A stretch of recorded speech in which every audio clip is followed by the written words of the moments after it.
একটি ছোট্ট দুঃস্বপ্ন মুহূর্তে ছিন্নভিন্ন করে দিল সাজানো গল্প, আঁকা একটি ভবিষ্যৎ কাহিনী। সম্ভাব্য সন্তান নিয়েই দেখেছিলেন রঙিন স্বপ্ন, কিন্তু ভাগ্যের লেখা যে গোপনে লেখা যায় না। মাত্র কয়েক মাস পূর্বেই ভালোবেসে বিবাহ করেছিল। স্ত্রীকে সাথে নিয়ে ভবিষ্যৎ গড়ার অনেক স্বপ্ন দেখেছিল স্বামী। স্ত্রী 5 মাসের অন্তঃসত্ত্বা বটে, কিন্তু যমদূত যে এতটাই পাষণ্ড কে বা জানতো। সাত সকালে ঘরের দুয়ারে এসে হাজির। বাইক নিয়ে ঘর থেকে বের হওয়া মাত্র কয়েক মিনিট অন্তর সমস্ত আশা প্রত্যাশা বিলীন করে পরকালে পাড়ি জমালেন মাত্র 26 বছরের যুবক ফয়সাল আহমেদ। অভিশপ্তময় যান দুর্ঘটনা কেড়ে নিল আরও একটি তরতাজা প্রাণ। সে সংবাদ এলাকায় ছড়িয়ে পড়তে তা যেন কিছুতেই মেনে নিতে পারছিল না।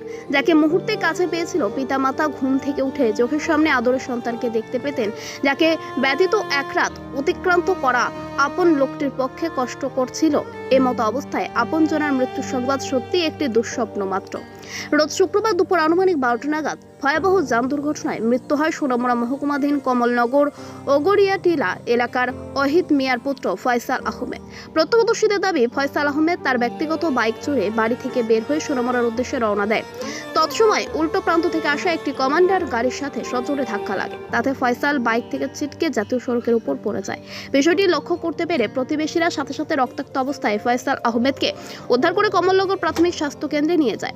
তার অবস্থা বেগতিক দেখে কর্তব্যরত চিকিৎসক তড়িঘড়ি তাকে জিবি হাসপাতালে রেফার করে, কিন্তু রাস্তায় তার অবস্থা অবনতি হওয়ায় পরিবারের লোকজন তাকে বক্সনগর প্রাথমিক স্বাস্থ্য কেন্দ্রে নিয়ে যায়।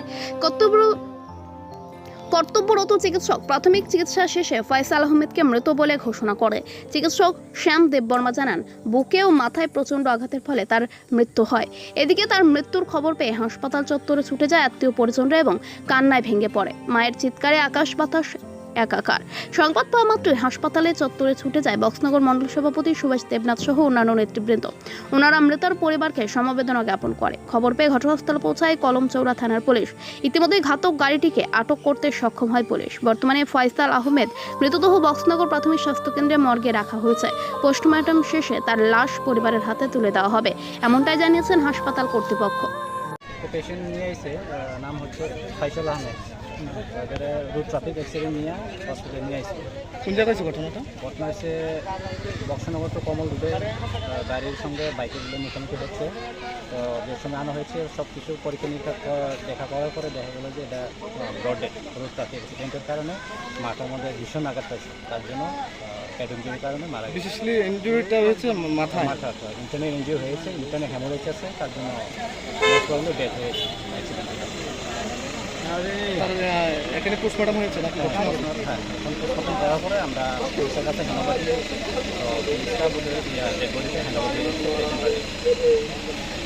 হয়েছে আপনার এলাকায়। ওনার নাম কি এবং কীভাবে ওই অ্যাক্সিডেন্ট হয়েছে? ওনার নাম হলো ফয়সাল মিয়া। উনি কমলনগর হসপিটাল সময় থেকে বাতারদোলা দিকে যাওয়ার সময় গুড়াটিলা আপটা নামার সময় কমান্ডার গাড়ির সাথে মুখোমুখি সংঘর্ষ হয়ে সাইডে যেয়ে পড়েছে। তারপর ওইখানে প্রত্যক্ষদর্শী যারা আছিল তারা আমাদেরকে খবর দিয়েছে। আমরা দৌড়ে যাইয়া তার রক্তাক্ত দেহ উড়াইয়া আমরা কমলনগর হসপিটালে প্রথম আনি এবং এখান থেকে জীবিত ছিল আমাদেরকে রেফার করছে হাঁপানিয়াতে নিয়ে যাওয়ার পথে রাস্তায় তার অবস্থার অবনতি হওয়াতে আমরা বক্সনগর হসপিটালে তার আমরা ঢুকানোর পরে এখানে চিকিৎসক চেষ্টা করে দেখছে যে ওনার স্পট ডেথ হয়ে গেছে। বিয়েটি করেছে, বয়স 23 বছর এবং আজ থেকে 6-7 মাস আগে বিয়ে করছে। 6-7 মাস আগে। কী করে উনি? এমনি তার নিজস্ব গাড়ি আছে, গাড়ি চালায় আর ওই সাংসারিক কিছু কাজ করে পরিস্থিতি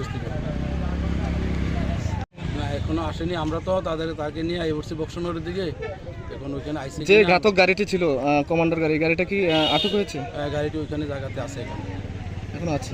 আপনারা কি চান এখন? আমরা চাই আর একটা সঠিক তদন্ত হোক, যাতে সঠিক তদন্ত করে যাতে যার দোষী হয়, একদম আমার বাচ্চা তো মরে গেছে, এটা আর পাইতাম না, যাতে একটা সঠিক তদন্ত করলে যাতে মূল জিনিসটা বাইরে কীভাবে অ্যাক্সিডেন্টটা হইল।